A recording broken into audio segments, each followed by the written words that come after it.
Gue jujur kaget buka Twitter, ngelihat ada salah satu trending itu tulisannya PT 0%. Gue pada awalnya berpikir bahwa PT ini kan perusahaan terbuka. Ternyata bukan, teman-teman. Dan kagetnya PT ini tuh dibicarain sama Puan Maharani, sama Rocky Gerung, sama orang-orang tinggi negara. Nah, ini contohnya Bu Puan Maharani itu nggak setuju dengan PT 0%. Jadi PT itu presidential threshold, teman-teman. Jadi gampangnya gini, kalau kita mau jadi presiden, kita harus diusung sama parpol. Dan parpol pengusungnya minimal megang 20% kursi di DPR. Jadi kalau kalian mau jadi presiden, itu harus diusung sama parpol. Nah, masalahnya kalau sistemnya kayak gini nih bisa jadi oligarki. Karena ujung-ujungnya orang yang diusung oleh parpol ini harus mendengarkan parpol. Istilahnya harus nurut lah gitu, nggak bebas. Maka dari itu pengenlah istilahnya dihilangkan nih presidential threshold yang 20% jadi 0% aja. Jadi partai manapun bisa mengusung seseorang agar jadi presiden. Nggak cuma partai-partai besar. Dan ini juga dibahas sama Bung RG, sama Pak Refli Harun, sama Pak Gatot Nurmantio. Presidential threshold ini juga dibahas oleh Ketua DPD RI, teman-teman, yang menilai kalau misalnya presidential threshold itu memperlemah demokrasi. Buat teman-teman yang bingung kalau misalnya plus minusnya presidential threshold 20% itu apa, kalian bisa baca yang ini. Kalau misalnya pakai sistem presidential threshold, itu nguntungin cuma parpol besar aja. Orang-orang yang benar-benar kompeten untuk jadi presiden, yang istilahnya bagus, dia sulit untuk maju karena wajib ikut parpol. Kalau kita ngomongin demokrasi, siapapun berhak untuk menjadi presiden, teman-teman. Gak cuma orang-orang yang diusung sama parpol seharusnya.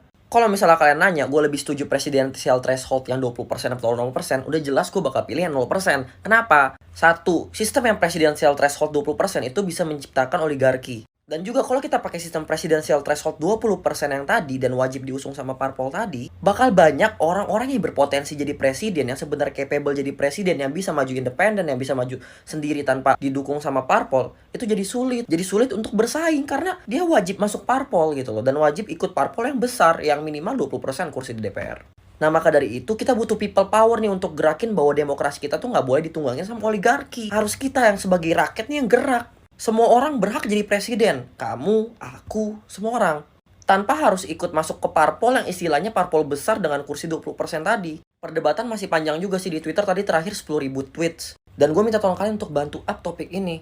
Kekuatan rakyat di tangan kita. Jangan sampai ada oligarki di negara ini.